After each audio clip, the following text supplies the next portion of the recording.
The desert wind does not howl tonight. It whispers, carrying with it the fine, abrasive dust of the Sahel that coats everything in a layer of red ochre. In the vast emptiness of the northern territories, where the borders of the Alliance of Sahel States dissolve into the encroaching Sahara, the silence is heavy. It is a deceptive tranquility, the kind that exists only in the breathless moment before a catastrophe. For months, the ground war has raged, with tanks and drones carving scars into the earth. But tonight, the battlefield has shifted upwards into the obsidian blackness of the stratosphere. The enemy has realized that they cannot win on the ground. The resilience of the Sahelian infantry and the asymmetric brilliance of their drone tactics have turned the sand into quicksand for foreign boots. So, they have looked to the sky. They have decided to unleash the one advantage they believe remains absolute: air superiority. Deep beneath the bedrock of the capital, in a command bunker illuminated only by the cool blue glow of digital map tables and the amber flicker of old Soviet-era monitors, Captain Ibrahim Traoré stands motionless. He is not looking at the borders. He is looking at the airspace sectors. He knows what is coming. The intelligence reports, gathered not by satellites, but by a network of human observers and intercepted signals, have been clear. A coalition air armada is assembling just beyond the horizon, a strike package composed of 4th and 5th generation fighters, electronic warfare growlers, and heavy bombers. Their target is not a tank column or a military base. Their target is the economic heart of the alliance, the newly nationalized uranium processing facilities, and the gold refineries that fund the revolution. The logic of the enemy is cold and precise. If they cannot defeat the army, they will starve the state. They believe the skies over the Sahel are undefended, a playground for their high-tech birds of prey. They believe the alliance relies on antiquated anti-aircraft guns that cannot reach the altitudes where modern bombers cruise. They are operating on outdated assumptions. They do not know that for the past year, while the world watched the parades and the speeches, Traoré has been quietly orchestrating the construction of the Iron Dome of the Sahel. It is not a dome made of steel or concrete, but of invisible waves, frequencies, and a terrifying silence. The strategy is not to match the enemy plane for plane. That is a race the alliance cannot win. The strategy is denial. It is to turn the clear sky into a maze of electronic ghosts and lethal traps. High above the clouds, at 30,000 feet, the lead element of the strike package crosses the invisible line of the border. The pilot of the lead stealth fighter, call sign Viper 1, feels a sense of sterile detachment. His cockpit is a marvel of engineering, a glass cocoon of touchscreens and sensor fusion that gives him godlike awareness. He checks his radar warning receiver, RWR. It is silent.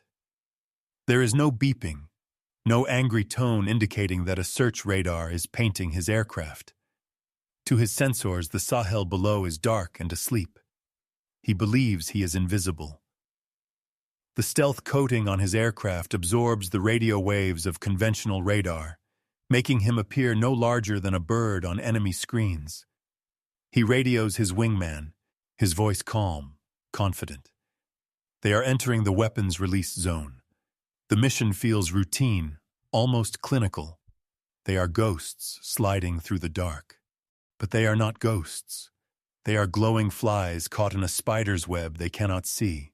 Down on the ground, hidden inside a camouflaged shipping container buried halfway into a dune, a young radar operator watches a screen that looks nothing like a traditional radar scope. There is no sweeping arm, no ping. Instead, he looks at a waterfall of chaotic static. This is the heart of Traoré's secret weapon: passive radar. Unlike traditional systems that blast out powerful radio waves to detect objects, waves that essentially scream, "I am here" to the enemy, passive radar listens. It listens to the reflections of ambient radio waves that already exist in the atmosphere. FM radio broadcasts, mobile phone signals, digital television transmissions. When a stealth aircraft flies through this sea of signals, it creates a disturbance. It creates a shadow. The stealth coating is designed to absorb military radar frequencies, not the chaotic noise of civilian broadcasts. The operator sees the shadow moving across the static. He does not turn on his tracking radar. He does not lock on. He simply picks up a landline phone and speaks a set of coordinates. The discipline required is agonizing. The enemy is overhead, carrying tons of ordnance capable of vaporizing the bunker, yet the order from Traoré is absolute. Hold fire. Wait. The trap must be perfect. The doctrine of the new Sahelian military is built on patience. They lure the enemy deeper, allowing them to commit fully to the attack run, allowing them to feel safe. As Viper 1 opens his weapon bay doors, breaking the perfect aerodynamic seal of his stealth airframe to release a laser-guided bomb, the geometry of the battle changes instantly. The moment the bay doors open, the aircraft's radar cross-section spikes. It is a momentary vulnerability, a split second where the ghost becomes solid. "Now," Traoré whispers in the command center. The desert floor erupts, but not with missiles, not yet. It erupts with noise. A dozen heavy-duty electronic warfare jammers, mounted on the backs of mobile trucks scattered across hundreds of kilometers, activate simultaneously. They blast a wall of white noise across the entire electromagnetic spectrum. In the cockpit of Viper 1, the godlike awareness vanishes. The GPS system loses its lock. The map spins wildly. The communication channels with the AWACS support aircraft turn into a screeching banshee wail of static. The sophisticated targeting computer, trying to guide the bomb, suddenly cannot find the laser designation. The pilot is blinded. The comfortable silence of the stealth mission is replaced by a cacophony of digital errors. Panic is a cold thing in a cockpit. The pilot attempts to switch to inertial navigation, trusting his training. But the jamming is intelligent. It is not just noise, it is spoofing. The enemy is feeding false signals into his receiver. His altitude indicator fluctuates. His threat warning system begins to light up with phantom contacts. 10, 20, 50 surface-to-air missile sites appearing out of nowhere on his display. He does not know which are real and which are digital mirages created by the Sahelian cyber warfare units. He is surrounded by ghosts. Then, the real teeth of the trap are bared. Hidden in a wadi, covered by thermal blankets that suppress its heat signature, a modernized S-125 Pechora missile system whirs to life. It is an old system, a relic of the Cold War, but like everything in the Traoré Doctrine, it has been hybridized. The radar dish is new, fitted with modern processors and linked to the passive sensor network.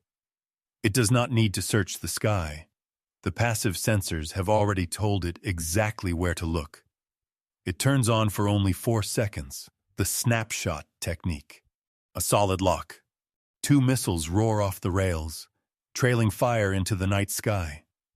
They are boosted by solid fuel rockets, accelerating to Mach 3 in seconds. To the pilot of Viper 1, the warning comes too late. His RWR screams the lock tone only seconds before impact. He instinctively dispenses chaff and flares, bright magnesium stars burning in the darkness, hoping to distract the heat seekers. But these missiles are command-guided. They are being flown by the operator on the ground, who sees through the jamming. The first missile detonates 20 meters off the left wing of the stealth fighter. The fragmentation warhead shreds the composite skin of the aircraft. The hydraulic systems rupture. The multi-million-dollar avionics suite flickers and dies. The aircraft, the pinnacle of aerospace engineering, becomes a falling brick. The pilot ejects, his canopy shattering as he is rocketed into the cold air, watching his invincible machine spiral down into the darkness of the desert. It was sent to destroy. But the ambush is not over. The bombers, heavy laden and following behind the fighter screen, are now exposed. They see the fireball of their escort. They see the chaos on their sensors. The airspace that was supposed to be a highway has become a minefield. The element of surprise is gone. The psychological impact is devastating. The mission commander, sitting in an AWACS hundreds of miles away, stares at his screen in disbelief. The permissive environment designation was a lie. The airspace is denied. He gives the order, "Abort! All units egress immediately. The zone is hot." The bombers turn, banking hard, jettisoning their payloads uselessly into the empty dunes to gain speed. They run. The mighty armada, which launched with the arrogance of inevitable victory, flees before it has dropped a single bomb on a target. On the ground, the celebration is muted. There are no cheers in the radar container, only the sound of heavy breathing and the clicking of cooling fans. The operator wipes sweat from his brow. He knows that they have won the night, but he also knows that the enemy will learn. They will come back with new frequencies, new tactics. But tonight proved something fundamental. It proved that the sky does not belong to those with the most money. It belongs to those who watch, who listen, and who strike from the shadows. In the bunker, Ibrahim Traoré steps away from the console. He walks to a large map of the region pinned to the wall. He picks up a red marker and draws a circle around the airspace of the three nations. He does not speak of the technical details, the specific frequencies, or the missile types. He speaks of the message. "They thought we were helpless," he says quietly to his generals. "They thought they could bomb us into submission from an altitude where we could not touch them. They forgot that the air is not empty. It belongs to us." The narrative of the war has shifted irrevocably. The invisible war has revealed that the Alliance possesses a capability far more dangerous than just tanks or rifles. They possess sovereignty over the electromagnetic spectrum. They have demonstrated that they can blind the eyes of the world's most advanced military powers. The downed wreckage of the stealth fighter, now burning in the deep desert, is not just a pile of scrap metal. It is a monument to a new reality.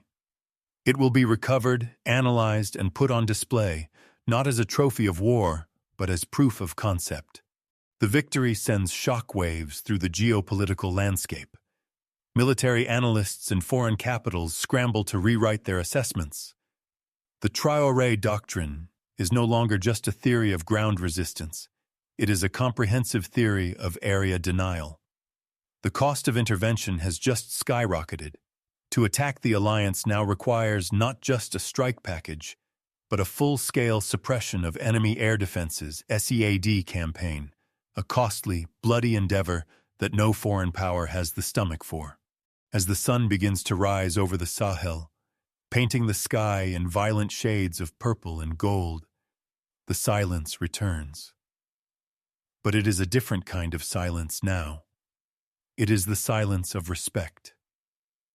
The drones of the enemy still patrol the borders, but they keep their distance. The high-altitude spy planes alter their flight paths. The airspace over the Alliance has become a fortress without walls, guarded by the invisible sentinels of the electronic spectrum. Traoré exits the bunker and steps out into the morning air. The heat is already rising, promising another day of scorching sun.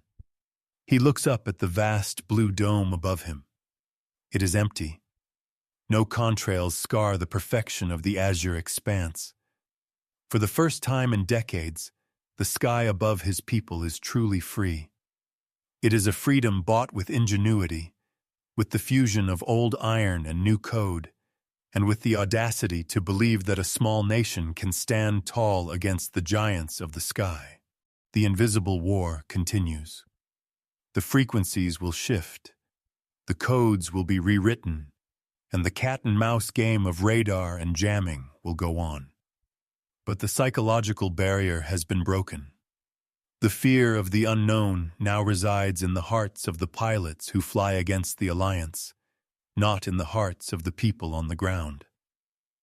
The balance of terror has been equalized, and in the modern age of warfare, where perception is as powerful as reality, that equalization is victory.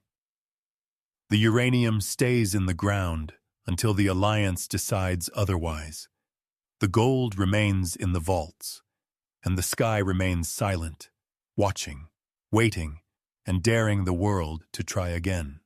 The resilience of the system lies in its decentralization. Following the failed air raid, the Alliance moves its assets. The mobile radar trucks pack up and vanish into the wadis within minutes. The missile launchers are driven into underground tunnels. By the time the enemy satellites pass overhead to assess the damage, there is nothing to see but tracks in the sand, quickly being erased by the wind.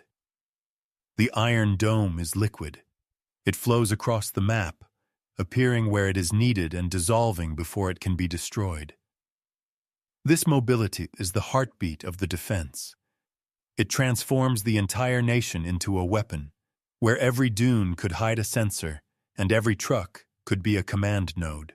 Traoré understands that this victory is temporary if they do not evolve. He orders the immediate retrieval of the enemy jamming pods from the wreckage. They will be reverse-engineered. The secrets of the enemy's stealth technology will be dissected and understood. What was intended to destroy them will now strengthen them. This cycle of adaptation is the core engine of the resistance. They do not just survive the attacks, they feed on them. In the days that follow, the propaganda war shifts. The enemy tries to claim the crash was a mechanical failure, a technical glitch.